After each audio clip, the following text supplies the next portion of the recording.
ایک میں شرعی مسئلہ عرض کروں گا۔ ابھی ایک بڑا اہم علاج جو کرونا کے مریضوں کے حوالے سے سامنے آیا ہے وہ ہے پلازما۔ پلازما جو ہے وہ یہ ہے کہ جو مریض صحت یاب ہو گیا، جو کرونا کا مریض صحت یاب ہو گیا، اس کے بدن کے اندر اللہ تعالیٰ کی طرف سے ایک امیون سسٹم جو ہے وہ مضبوط ہوا اور اس کے اندر وہ چیز پیدا ہوگی کہ جو کرونا وائرس کا مقابلہ کرتی۔ تو اب اس میں سے پلازما جو ہے، جو بلڈ کا حصہ ہوتا ہے، وہ لیا جاتا ہے۔ اب یہ پلازما اگر کسی کرونا کے مریض کو لگائیں گے تو وہ مریض اس کے تندرست ہونے کے چانسز بہت بڑھ جاتے ہیں۔ یہ میڈیکلی جو ہے وہ ڈاکٹرز وغیرہ بتا رہے ہیں اور اس کا فائدہ دیکھنے میں آ رہا ہے۔ اب ایک بندہ کرونا کا مریض ہوا، مرنے والا تھا، مر جاتا، اس کا سینہ، اس کا پھیپھڑے جو ہے وہ کام کرنا چھوڑ دیتے، یہ بھی قبر میں لیٹا ہوتا، لیکن خدا کا کرم ہوا، اللہ کا فضل ہوا، یہ بچ گیا، یہ صحت یاب ہو گیا۔ جس تکلیف سے یہ نکلا، اب اللہ تعالیٰ نے اس کو یہ شے عطا فرمائی ہے کہ اگر اس کے بدن سے وہ پلازما لے کر کسی مریض کو لگایا جائے گا وہ بھی بچ جائے گا۔ لیکن ہوا کیا کہ کچھ لوگوں نے تو خیر خواہی کے ساتھ یہ پلازما دینا شروع کیا، لیکن ایک تعداد ہے جنہوں نے پلازما بیچنا شروع کر دی، اور یہ پلازما کی ایک ڈرپ، ایک بوتل جو ہے وہ کتنے کی؟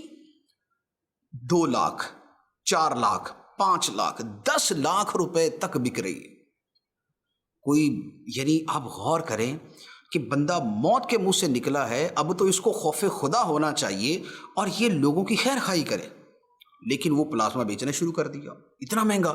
اب پلازما بیچنے کا شرعی حکم میں آپ کو بتاؤں کہ پلازما بیچنا حرام ہے، بیچنا حرام ہے۔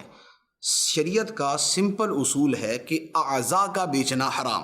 کوئی آدمی یہ نہیں کر سکتا کہ اپنی آنکھ نکال کے 10 لاکھ روپے کی کسی کو بیچ دے، یا اپنا گردہ نکال کے 10 لاکھ روپے کا بیچ دے۔ گردے بیچے جاتے ہیں، ہمارے ہاں پتہ ہی ہے کہ یہ کاروبار ہوتا ہے، لیکن وہ حرام ہے۔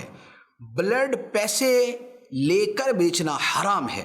اسی طرح پلازما کا 1 روپیہ لیا جائے وہ بھی ڈکیتی اور چوری اور غصب کی طرح حرام ہے، اور خواہ وہ 10 لاکھ کا بیچا جائے وہ 10 لاکھ روپے خنزیر کے گوشت کی طرح حرام ہے۔ لہٰذا یہ حرام مال کھائیں گے، موت کے منہ سے بچ کے آئے، اور ابھی جو ہے وہ دوبارہ اسی یعنی جو خدا نے رحمت کی ہے اسی کو بیچ کر مال حرام کھانا شروع کر دیں گے، اس سے بڑی بربادی اور تباہی اور سنگ دلی اور کیا ہو سکتی ہے۔ لہٰذا برائے مہربانی یہ نہ کریں۔ جن کو اللہ تعالیٰ نے اس مرض سے نجات عطا کی ہے اور وہ دوسروں کا بھلا کر سکتے ہیں تو فری آف کاسٹ 1 روپیہ نہ لیں۔ 1 روپیہ بھی حرام ہے، 1 روپیہ نہ لیں۔ اور یہ پلازما جو ہے جو جتنا ڈونیٹ کر سکتا ہے، دے سکتا ہے، وہ دے۔ ہمارے دوسرے جو بھائی ہیں وہ بھی صحت یاب ہوں، وہ بھی اپنے گھروں کے اندر خوش و خرم رہے، ان کے گھر والے بھی پریشانی سے نجات حاصل کرے۔